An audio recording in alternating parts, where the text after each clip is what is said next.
Donc oui, les métiers du bâtiment sont liés aux femmes, aux hommes. On a là eu une belle expérience avec Monsieur Rouzen dans le secteur du bâtiment pur et dur. Et nous avons la chance d'accueillir Madame Saudesserre. Bonjour. Bonjour. Alors, pouvez-vous nous présenter la Fortec? Parce qu'on en a parlé avec Monsieur Rouzen, mais on a envie que vous nous en parliez, vous. Merci. Donc, Afortec, c'est un organisme de formation pour former des techniciens, des chargés d'affaires, et nous allons jusqu'aux dirigeants, en fait, dans les métiers techniques. Que ce soit du génie climatique, de la couverture, de la plomberie. Et ce sont des formations qui durent combien de temps? Alors, nous avons tout type de formations. Nous avons des formations très courtes. On a une offre de 300 stages et des formations longues, métiers, qualifiantes, certifiantes. Donc là, ce qui nous intéresse, on est plus sur des agents de maintenance en chaufferie. Et c'est une formation qu'on a créée il y a 10 ans. 3 entreprises sont venues nous voir, dont Sofraterm en premier lieu, pour nous dire, voilà, on a des contrats régulièrement, mais il nous manque des jeunes, il nous manque des candidats. Donc, ensemble, nous avons construit ce programme et nous l'avons réalisé donc 1 à 2 fois par an, chaque année, depuis 10 ans. Donc, c'est une formation qui s'appuie vraiment sur des plateformes techniques en organisme de formation. Et nous allons de l'hydraulique à l'aérolique, sur des pompes à chaleur, sur des systèmes de tout type de systèmes de chauffage. Donc, ça va aussi jusqu'à la CPU. CPU, c'est le chauffage urbain. Tout ce que va retrouver le technicien quand il sera dans les chaufferies en entreprise. Et donc, ce qui est très intéressant, c'est qu'on a évolué d'année en année et les formations ont vraiment... les entreprises partenaires se sont vraiment prises au jeu et ont accompagné peu à peu, de mieux en mieux, on va dire, les techniciens également en entreprise pendant ce temps d'apprentissage de 6 mois. Et alors, sur cette durée de 10 ans, qu'avez-vous pu constater en termes d'évolution sur cette formation dispensée aux jeunes? Alors, les profils ont changé. C'est-à-dire que les entreprises sont plus exigeantes dans le recrutement, mais vont plus miser sur le savoir-être, la capacité à être en relation avec les clients, à être un courageux, engagé, parce qu'il n'y a aucun métier en fait qui ne le permet pas, mais en tous les cas, comme il y a un investissement de l'entreprise, c'est extrêmement important d'être dans la durée. On a aussi l'entreprise qui s'est adaptée avec un personnel qui accompagne de mieux en mieux, des équipes qui acceptent des gens qui ne sont pas tout de suite performants, mais qui apprennent, qui donnent de qui posent des bonnes questions et donc qui nous permettent en fait de faire progresser le jeune qui rentre. Concrètement, il y a d'énormes besoins. Là, Sofraterm et CTMI sur Suresnes, justement, nous ont sollicité pour faire une session supplémentaire qui devrait commencer dès septembre. Donc, le recrutement, c'est maintenant. Et l'idée, c'est vraiment d'avoir envie de s'engager dans ces métiers techniques qui sont à la fois des métiers de confort, mais aussi de performance énergétique. Un bon réglage de chaufferie, ça fait que les clients sont contents. Les copropriétés, les propriétaires tertiaires ou même les collectivités territoriales et locales, finalement, dépensent moins d'argent. Et nous, les entreprises sont vraiment garantes de l'entretien, de la bonne maintenance des installations pour leur durabilité, pour consommer le moins possible. Et on est aussi sur des outils de plus en plus connectés. On attire aussi des startups. Nous, on est au sein d'une communauté d'employeurs et on attire de plus en plus des nouvelles techniques, des nouvelles technologies. Donc, on est à la fois dans des métiers très traditionnels, l'hydraulique, on ne réinvente pas l'hydraulique, mais on est sur des outils à distance, de maintenance à distance, connectés, qui permettent aussi aux clients de voir en temps réel, finalement, si l'intervention a lieu, si elle est satisfaisante. Voilà, donc ça, c'est très intéressant parce qu'en plus, l'entreprise fait le choix d'accompagner la formation, mais de certifier, de donner un diplôme à la fin. Et puis, ce n'est qu'un début. C'est-à-dire que le jeune qui a envie, qui s'engage, il n'y a pas de limite dans sa progression. Il peut devenir référent technique, responsable de secteur. Voilà, donc on est sur des très beaux métiers d'avenir. Oui, justement, qu'est-ce que offre cette formation quand on va un peu plus dans le concret? Concrètement, déjà, on est sur un emploi, c'est-à-dire que les entreprises ont toujours fait le choix de fournir un CDI et une formation en même temps. Voilà, on intègre, on forme, on fait développer les compétences concrètement. Donc ça veut dire que la personne est au départ en binôme avec un autre professionnel, mais peu à peu, elle va prendre son autonomie et pouvoir donner satisfaction à l'entreprise. Et pouvez-vous nous présenter le projet commun avec Sofraterm ? Le projet, c'est justement d'avoir pu créer cette formation et de pouvoir... Je pense que là, on a quelque chose qui se dessine aussi, c'est comment accompagner les accompagnateurs, c'est-à-dire aussi les référents entreprises, pour qu'ils puissent aussi, en entreprise, avoir des séquences plus structurées de formation. Voilà, mais on est sur l'apprentissage d'un métier qui demain n'est pas délocalisable, qui intègre des nouvelles technologies. Donc le projet, c'est vraiment de continuer à former, intégrer des jeunes et à faire connaître l'intérêt de ce type de métier. Et en termes de futur, en termes de projection future, vous avez vu donc ces 10 années une évolution complète du métier, aussi avec l'intégration de nouvelles technologies dont vous nous parlez, qui sont d'ailleurs assez extrêmes en termes de rapidité. On voit des évolutions qui naissent au jour le jour. Pour les 10 années à venir, qu'imaginez-vous ? J'imagine des mondes très connectés entre une forte technicité et des startups et des nouvelles technologies de l'information. Et en fait, il y a une partie des métiers qu'on ne connaît pas aujourd'hui. Hein, comme vous dites, tout ne s'est pas dessiné, tout n'est pas encore écrit. Donc mais on sait qu'on a la maîtrise de l'énergie, on a la maîtrise de la qualité de l'eau, la qualité de l'air. On est sur des métiers extrêmement importants pour la santé aussi des personnes. Et le confort, être bien chez soi, être bien dans son entreprise, enfin c'est fondamental. Donc on offre du service et on est sur des métiers extrêmement techniques. Alors Madame Sautser, vous restez avec nous. Oui. Nous allons maintenant retrouver un lycée professionnel qui forme plus de 100 jeunes au métier de la couverture, de la plomberie, du chauffage et du génie climatique, résumé en images. Là, vous voyez les images ? Non. Donc, en fait, on est plus exactement un CFA. Donc là, je représente aussi le... Oui, vous représentez également le CFA Voilà. Maximilien Perret. Voilà. Donc, nous ne verrons pas la vidéo, c'est pas grave, ce sont les aléas du direct. C'est Alors, comme ça. Il y a la vidéo qui est disponible de toute façon sur le site internet, peut-être ? Sur le site internet, la vidéo qu'a fait Sofraterm. La vidéo qui présente donc, oui, le métier du génie climatique. Après, pour la couverture, en fait, on est sur un CFA, donc un centre de formation d'apprentissage, qui a été créé par une communauté d'employeurs qui a plus de 2 siècles d'existence, hein, le GCCP, le syndicat du génie climatique et de la couverture plomberie.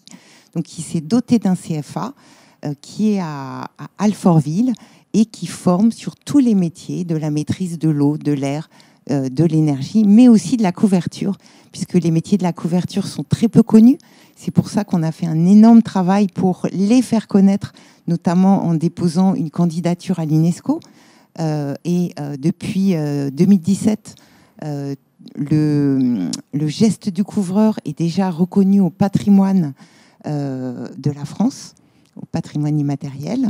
Et il y a un gros événement qui est en préparation avec la mairie de Paris pour montrer les métiers qu'on ne voit jamais, puisque c'est des métiers qui sont en hauteur, très techniques et avec une vue sur tous les toits, qui allient tradition et aussi isolation, performance énergétique, puisqu'il y a aussi tout ce qui est isolation des toitures.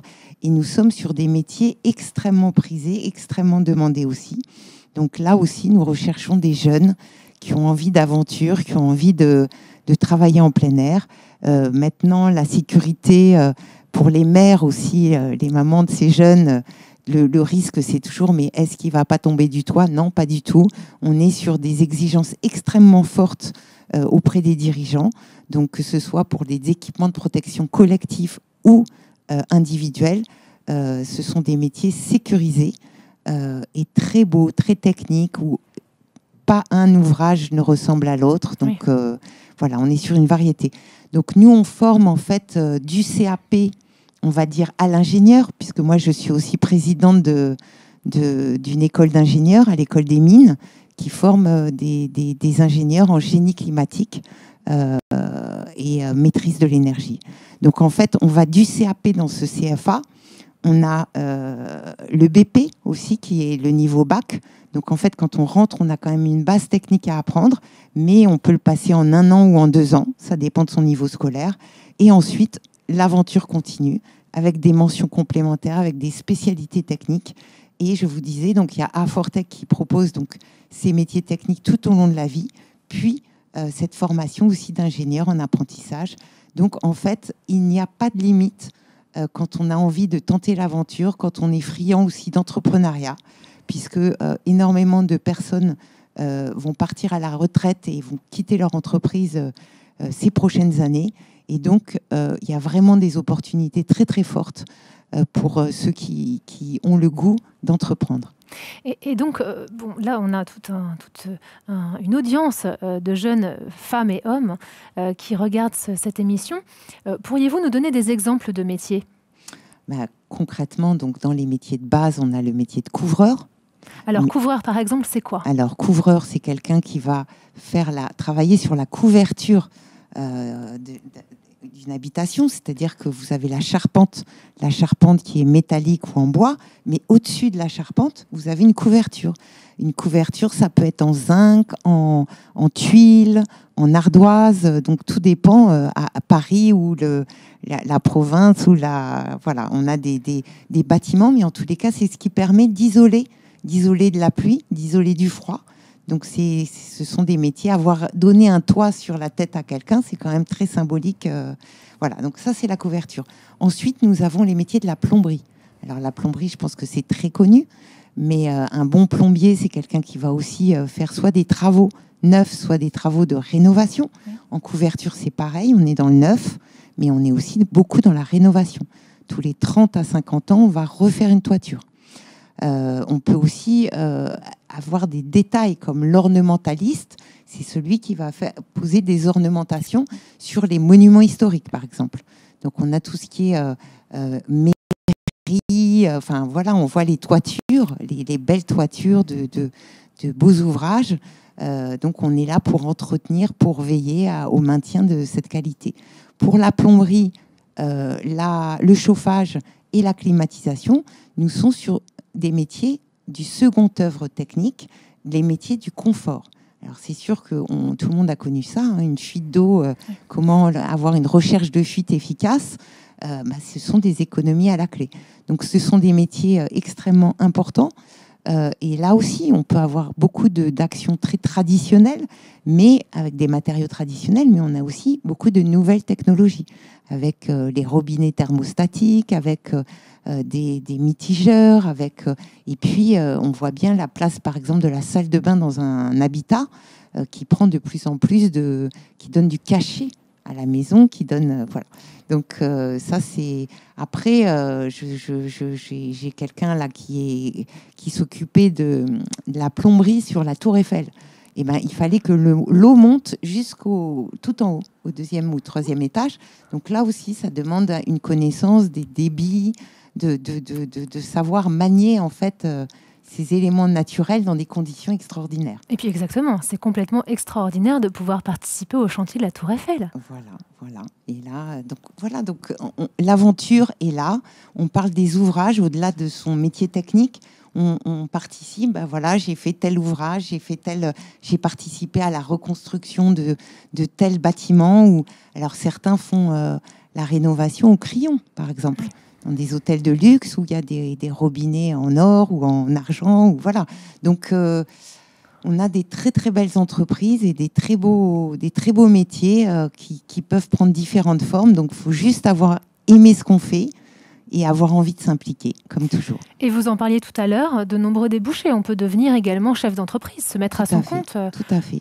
Beaucoup de chefs d'entreprise n'ont qu'un CAP. Bon, alors, il y a un certain nombre d'années, mais ce que je veux dire, c'est que, après, ils se sont formés, ils ont évolué. Il y a aussi l'école des jeunes dirigeants dans le bâtiment qui permet aussi de progresser. Mais en tous les cas, on apprend par l'expérience et on est dans des métiers très, très, très humains. C'est-à-dire que l'unité, c'est l'équipe. Donc, il faut s'entendre avec son chef, il faut s'entendre avec son collègue. On est souvent deux, voilà. Donc, ça, c'est très, très important et on peut évoluer. Si ça fonctionne bien, si on travaille bien, on évolue. On devient chef d'équipe, chef de chantier, responsable technique, responsable d'équipe. On peut piloter un centre de profit. Voilà, il n'y a pas de limite. Et qui n'ont pas de limite non plus au niveau géographique. Tout à fait, tout à fait. Donc l'aventure est à saisir. Nous, on essaye de lutter contre une vieille image du bâtiment qui est ingrate, qui est voilà. On n'est pas du tout là-dessus. On est sur des métiers très techniques, très modernes et non délocalisables. Donc on est vraiment sur un futur pérenne. Et alors justement, en conclusion, que diriez-vous aux jeunes qui nous écoutent pour les inciter à venir se former dans ce domaine? D'accord. Moi, je dirais, venez découvrir, frappez à la porte des CFA, frappez à la porte des entreprises, dites que vous voulez découvrir le métier, on vous accueillera et on vous fera passer une journée. On a eu ça déjà, vie ta vie, une journée avec un technicien ou une journée avec dans un CFA ou une semaine. Enfin, c'est très, très ouvert. Nous, on a aussi beaucoup de vidéos qui sont passées sur les métiers de la couverture pour justement la candidature au patrimoine de l'UNESCO. Donc, il faut les sur consulter. Le net, il faut vraiment y aller et vous verrez de l'intérieur toutes les techniques et la passion des gens qui le font. D'ailleurs, on le voit quand vous en parlez, ça se voit. Hein. Déjà, vous êtes côté formation, mais on sent dans vos yeux, dans votre regard, quand vous en parlez, on sent cette passion. Donc, merci beaucoup.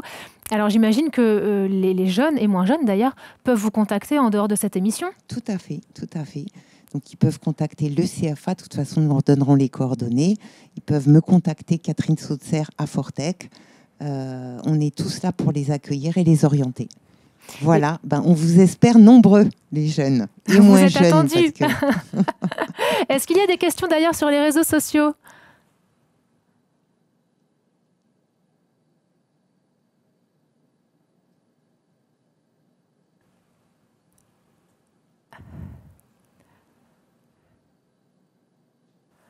Alors, quel est le profil idéal, ou peut-être les profils, pour s'inscrire dans votre formation?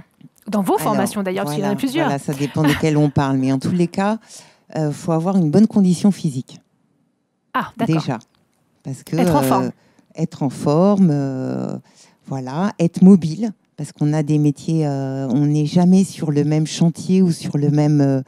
c'est rare d'être toujours au même emplacement. Donc, il faut accepter la mobilité géographique. Au niveau national ou au niveau non, régional? mais même au niveau régional ou au niveau de son département. En tous les cas, les employeurs font attention s'ils peuvent rapprocher. Je sais que Sofraterm fait attention à cela, hein, mais en tous les cas, il faut être curieux. Il faut avoir envie aussi de résoudre des problèmes, d'aller jusqu'au bout, parce qu'on est sur des métiers qui engagent, parce que c'est la responsabilité aussi de l'employeur qui est engagé. À travers des garanties décennales, on garantit un toit pour 10 ans. Donc, s'il ne faut pas faire d'erreur, voilà. Donc, on a le droit à l'erreur, mais avec quelqu'un, il faut être curieux, il faut avoir envie d'apprendre, faut tous les jours, tout le temps. Faut avoir envie de travailler aussi en équipe. Et on demande vraiment d'être loyal.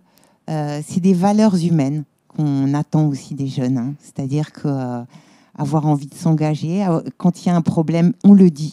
Voilà, dans les métiers du bâtiment, on est straight talk. Hein, donc, on ne garde pas les problèmes pour soi, on le dit. On essaye d'y mettre les formes, mais on ne laisse pas s'envenimer des situations. Voilà, donc faut avoir envie d'apprendre, s'accrocher. On ira jusqu'où on peut aller. Il y a pour tous les niveaux. Il n'y a pas de... Voilà, c'est tout le monde peut se lancer, c'est ouvert à tout. Et les femmes aussi, on cherche des femmes. Hein. C'est vrai que c'est un métier peu connu côté féminin. Elles arrivent souvent au-dessus au niveau chargé d'affaires ou ingénieur, mais on recherche aussi des femmes. On apprécie toujours les femmes également. Et justement, là, nous allons rencontrer une jeune femme étudiante. Alors,